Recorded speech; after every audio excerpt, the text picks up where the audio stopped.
শাশুড়ি তাতে চল। আর একটু জল দেবো? না না এতেই হবে। বাহ, এরকম মিলেমিশে থাকলে দেখতে কত সুন্দর লাগে। এই দিদি,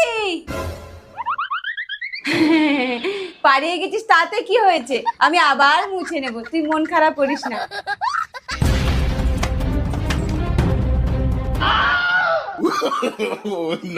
বাহ, আমার দুই বৌমারা কত পাল্টে গেছে। বৌমা, তোমাদের দুজনাকে বউ করে এনে আমার জীবন ধন্য হয়ে গেছে। চলো, তোমাদের দুজনের জন্য